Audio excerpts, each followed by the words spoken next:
Dan sekarang ini penonton, kita nak berbicara berkenaan satu tajuk bagaimana usaha kita untuk mengekspresikan seni dan juga seni visual, seni halus ini dalam dimensi Malaysia Madani. Ya, kita nak cerita dengan lebih lanjut bagaimana sebenarnya Institut Pengajian Tinggi Awam IPTA mengangkat seni madani ini menerusi pelajar-pelajarnya. Jadi kita hanya bersama dengan seorang tetamu di studio. Saya perkenalkan terlebih dahulu, iaitu Profesor Madya Dr. Mumtaz Mokhtar, Ketua Pengajian Seni Halus, Kolej Pengajian Seni Kreatif, Universiti Teknologi Mara UiTM. Dr. Mumtaz, Assalamualaikum, selamat pagi. Waalaikumsalam, selamat pagi. Terima kasih hujung minggu bersama kita hari ini kan. Ya. Okey, kita nak cerita berkenaan dengan seni madani. Rasanya pertama kali lah aku dengar perkataan seni madani ni kan. Jadi saya rasa latar belakangnya eloklah kalau kita minta doktor untuk kongsikan terlebih dahulu apa sebenarnya ditakrifkan dengan seni madani ni. Ya, perkataan ni agak menarik juga ya. Kita pun macam satu fenomena yang baru yang kita nak perkenalkan. Kalau nak ikutkan dasarnya secara ringkasnya, seni itu kita boleh katakan sebagai bahan komunikasi antara seniman dan penghayat seni ataupun masyarakat awam. Jadi dan tentunya seniman itu mempunyai ciri-ciri khusus, mempunyai daya kreativiti, mempunyai ekspresi dalaman dan ada hajat-hajat yang nak disampaikan. Manakala bentuk-bentuk seni itu sebagai media komunikasi itu dah tentunya biasa kita katakan seni itu mestilah sesuatu yang cantik, sesuatu yang indah, sesuatu yang baik. Kalau ikut Al-Ghazali, seni itu adalah sesuatu yang baik. Jadi kalau kita kata merujuk kepada aspirasi negara Madani itu berdasarkan kepada perkataan Arab iaitu Madinah. Madinah ni adalah satu kota. Kota yang dilambangkan sebagai satu kota yang maju. Jadi kalau kita katakan seni madani ni sudah tentunya keseluruhan entiti penghasilan seni itu baik artisnya, baik bentukannya dan masyarakat yang menerimanya itu mestilah mempunyai kefahaman tentang suatu nilai kemajuan. Okey, itu secara takrifannya lah. Okey, sebelum kita nak menyentuh berkenaan program yang akan dilaksanakan, mungkin juga doktor sendiri boleh memperincikan lagi bagaimana unsur-unsur sejarah, budaya dan juga asimilasi Islam itu sendiri mampu untuk mewujudkan satu identiti yang lebih indah kepada ekspresi seni itu sendiri, doktor. Ya, kalau kita katakan dulu seni tradisi kalau kita tengok dari segi penghasilan kraft, batik, motif-motif yang dipakaikan tu, kita tengok dulu masyarakat kita dulu seorang petani dalam keadaan bertani itu dia juga menternak. Bila menternak tu adalah ayam itik kambing dan sebagainya. Bila dilihat cara kehidupan itik itu sebenarnya memberi inspirasi kepada mereka menghasilkan motif contoh yang dinamakan itik beruang petang. Jadi bila itik beruang petang tu kita tengok sifat dia, sifat yang berdisiplin, mengikut kata kan. Bila dia petang tu dia tahu balik sendiri. So itu adalah perkara-perkara yang berlaku sebelum. Tapi bila kita kata dalam konteks masyarakat madani ni, sejauh mana seniman ataupun mereka melihat kehidupan mereka. Jadi dengan adanya kebolehan melihat suatu benda yang sangat halus, contoh mikroorganisma, kadang-kadang sampai ke DNA kita boleh lihat. Sebenarnya banyak corak-corak yang sangat menarik. Jadi perkara-perkara itu menjadi inspirasi kepada motif-motif reka corak dan sebagainya. So kita nampak itulah adalah perkara-perkara yang baru yang perlu diketengahkan. Jadi dengan bantuan-bantuan teknologi, peralatan-peralatan yang moden itu kita rasa macam banyak lagi potensi karya kreatif yang baru akan dihasilkan. Okey, kita dapat saksikan macam mana seni ini begitu luas kan dan juga cara untuk kebanyakan pengkarya itu mengekspresikan perasaan mereka, pengalaman mereka. Tapi itu dulu kan mereka membandingkan alam semula jadi dengan kehidupan manusia, bagaimana korelasinya dan juga menerbitkan satu budaya yang membentukkan di sesuatu komuniti itu. Tapi sekarang ini trend itu dah berbeza sikit kan. Macam orang komuniti dulu dengan komuniti sekarang tu dah lain. Jadi apa yang doktor melihat proses penghasilan seni kreatif ini pada masa yang sekarang ini, terutamanya graduan-graduan daripada UiTM sendiri? Ya, bercakap tentang budaya, kalau dulu mereka terinspirasi kerana dasarnya yang disebutkan tadi adalah berdasarkan budaya, maka budaya dan agama itu sebenarnya. Tapi bila kita lihat sekarang masyarakat kini dia tidak lahir dalam budaya yang tradisi, dan budaya mereka lebih kepada budaya social media, budaya smartphone. Jadi peranan seni itu sebenarnya banyak memberi lonjakan kepada situasi-situasi yang baru. Dengan adanya telefon pintar, mereka dapat melihat iklan-iklan, contoh untuk membeli barangan, filem-filem pendek yang di mana kadang-kadang merubah juga sebenarnya cara ataupun perasaan. Contoh dalam fotografi lah, kalau kita tengok dalam social media kan, yang di-upload tu, fotografi yang berkualiti tinggi itu sebenarnya kadang-kadang memberi semangat patriotisme, kadang-kadang memberi pemakluman dan informasi memperkini. Dengan adanya aplikasi yang baru, contoh gambar-gambar itu dimanipulasi, punya eksperimen dan memberi nilai tambah. So gambar-gambar itu kadang-kadang lebih jelas, lebih dramatik. So, perasan tak kadang-kadang kalau kita pergi mana-mana event ke kan, kita tengok tempat tu biasa je, tapi bila tengok kat gambar, wah gempaknya.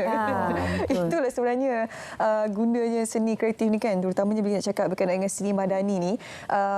Mungkin kita boleh relatekan dengan etika barangkali, betul, kan? Betul. Dan juga bercakap mengenai etika tu mungkin wujud juga dari sudut cabaran, Doktor, yang mungkin kita boleh ketahui yang di antara seniman ini untuk mereka mengekspresikan bahan-bahan seni visual, seni halus mereka. Ialah kadang-kadang kita lihat ada seni, mungkin sebagai contoh seni jalanan ataupun seni kontemporari. Kalau dulu tak dihargai, tapi sekarang ni akibat daripada impak digitalisasi, mungkin benda tu menjadi satu perkara yang mudah diterima masyarakat, Doktor. Ya, kalau maksudnya dekat sini ada beberapa perkara lah bila kita sebut pasal etika tu, bila kita kata madani. Oleh kerana madani ni diinspirasikan oleh PMX kita, ianya khusus untuk Malaysia. Jadi bila kita kata Malaysia itu, dia tertakluk kepada beberapa dasar. Contohnya dasar industri kreatif negara, polisi seni negara, National Cultural Policy. So maksudnya kita boleh menerima nilai-nilai seni luar, tapi dengan berlandaskan perlembagaan, dan itu yang kita menjadi tonggak kepada tata cara penghasilan karya itu. Jadi kalau kita katakan etika tu, dia mesti mengikutlah National Cultural Congress itu. Maksudnya berakar umbi budaya sendiri, menerima pakai budaya-budaya luar yang tidak terhalang dengan perlembagaan dan etika, dan Islam itu sebagai agama rasmi, sebagai rujukan utama. Bagaimana Doktor melihat ekspresi ataupun dimensi seni madani ini boleh mengangkat lagi industri seni kreatif supaya lebih dikenali di mata dunia? Okey. So dalam konteks seni visual, seni madani ni dah tentunya memerlukan daya intelektual yang tinggi, ekspresi yang menyeluruh, dengan daya keyakinan, menghormati dan sebagainya, dan bentukan seni itu sendiri. Jadi bila kita kata bentukan tu, maksudnya dia memerlukan eksplorasi teknologi, bahan terkini. Kalau dulu kita lihat catatan tu dia berbentuk beku, pegun. Sekarang kita boleh lihat catatan tu, kalau potret tu boleh klik-klik mata dah sekarang. Animated dah imejnya. Dan kadang-kadang kalau kita tengok catatan tu bukan sahaja diletakkan di frame, sekarang ni kita ada projection mapping. So dia memberi satu aura yang baru, pengalaman yang baru kepada masyarakat, dan perkara itu menjadi lebih menarik, lebih menarik minat. Dan kalau kita lihat bakat muda sezaman yang melonjakkan seni di lokasi itu, maksudnya seni sudah tidak berada di dalam kawasan tertutup atau galeri. So dia boleh berada di luar. Kalau kita tengok street art, maksudnya dulu kita tengok kalau dia berada di galeri itu, format dia dalam frame, dia berskala kecil. Kalau besar pun sebesar dinding yang ada. Tapi kalau peluang itu diberikan kepada di luar bangunan, sebesar bangunan, setinggi 4 tingkat, Itulah besarnya saiz tu. Dan kalau dulu kita kata kita kena datang galeri tengok karya. Sekarang kalau di street art tu sambil drive kereta, pusing the roundabout, boleh nampak. Dan manfaat utama juga street art ataupun seni jalanan ini menjadi seni kontemporari yang salah satu tarikan utama kepada pelancong-pelancong. Betul. Dan juga kalau kita tengok arca-arca awam kan, arca awam sekarang bukan juga sahaja dia berada di situ, tapi masyarakat boleh berinteraksi. Kalau kita tengok penunggu pantai karya salah seorang bakat muda tu, maksudnya pelancong ataupun pengguna boleh menggerak-gerakkan karya tersebut. Dengan adanya sensor teknologi juga, karya Faidah yang lepas tu dengan teknologi elektronik, penonton boleh menyentuh dan keluar bunyi. So itu adalah satu perkara-perkara baru dalam dunia seni tanah air. Okey, kalau kita sebut berkenaan Madani ni kan, antara salah satu tonggak Madani itu D itu membawa maksud daya cipta kan. Ya. Jadi daya cipta itu saya rasa cantik sebenarnya untuk kita korelasikan dengan seni Madani ini. Jadi daya cipta itu dia sebenarnya datang daripada pelbagai individu, daripada pelbagai perspektif, pelbagai pemikiran dan juga ideologi. Jadi seni ni kita tidak boleh limitkan kepada individu tersebut apa yang betul ataupun apa yang tidak. Cumanya dalam Malaysia ni bila cakap dalam konteks Madani ni, kalau boleh kita tidak mahu sesuatu yang boleh menimbulkan sebarang kegusaran kan, panik dalam kalangan masyarakat. Jadi bagaimana untuk kita mengetahui garis panduan yang tepat untuk kita mengekspresikan dimensi seni Madani ini? Okey, kalau kita ikutkan dalam konteks daya cipta tu sebenarnya dia bukan satu penciptaan yang baharu sahaja. Baharu tu bermaksud baharu dalam menyelesaikan masalah. Sebab tu kita kata seni sebagai terapi, seni sebagai menyelesaikan masalah. Seni, kalau kita kata macam kaedah penanaman pokok di persekitaran halaman rumah juga memerlukan daya tinggi setiap masyarakat kita. Kan kita susun cara aturannya, seluruh kehidupan, cara kita memilih pakaian, materialnya. Kita dah tahu kalau kita kata sayangi hutan kita, jadi bagaimana kita nak memakai satu pakaian yang hanya menggunakan cotton ataupun kapas. Jadi suatu perkara inovasi itu perlu berlaku. So daya cipta tu bagaimana nak menyelesaikan masalah ini? Mungkin adanya bahan sintetik yang baru yang perlu dibangunkan, penyelidikan yang lebih banyak perlu dijalankan.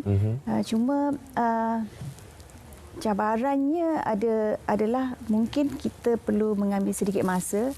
So Malaysia Madani akan bergerak lebih pantas dan progresif dengan sokongan semua pihak lah. Okey, berkaitan apa yang telah kita bicarakan dari tadi, apa antara program-program yang dilaksanakan untuk ialah kita memperkasakan seni Madani ini khususnya dalam kalangan para pelajar di universiti? Okey, dalam konteks Kolej Pengajian Seni Kreatif di UiTM yang kita telah pun 2 tahun bergabung antara seni lukis dan seni reka, perfilman dan muzik. So kita ada 21 bidang 21 bidang yang kita nak hidangkan kepada masyarakat hari ini untuk ibu bapa ataupun para pelajar yang bakal mengikuti program-program seni kreatif. Kita akan ada LOCUS 2023 nanti di penghujung semester ini, iaitu di pertengahan Februari. Kita akan ada satellite exhibition show di mana seni ini kita bawakan kepada masyarakat. So seni akan dipamerkan di museum, seni akan dipamerkan di GMBB, seni beberapa lokasi. So seni bahan-bahan hasil karya pelajar ni akan kita pertontonkan kepada masyarakat. Dan kita juga akan membuat dianggap sebagai rumah terbuka, open house. So kita akan mengajaklah semua para pelajar, sekolah, adik-adik semua dan masyarakat semua dan juga termasuk kolektor, peminat seni dan juga institusi-institusi luar yang bersedia untuk mengambil para graduan kita sebagai pekerja-pekerja. Sebab kita di UiTM ini bukan sahaja melahirkan graduan dalam konteks intelektualnya, tetapi apa yang ada adalah semangat jati diri mereka, kerana mereka ini bukan secara holistiknya dibangunkan intelektualnya, spiritualnya dan skill je. Okey, baik. Tak dinafikan ya, graduan daripada UiTM semuanya bagus-bagus. Antaranya tu lah. Saya tiba ramai lagi sebenarnya graduan UiTM yang dilahirkan yang berjaya mencipta nama. Jadi kita ucapkan selamat berjaya untuk para pelajar dan juga terima kasih kepada Dr. Mumtaz bersama dengan kita hari ini untuk berkongsi berkenaan dengan definisi seni madani. Okey.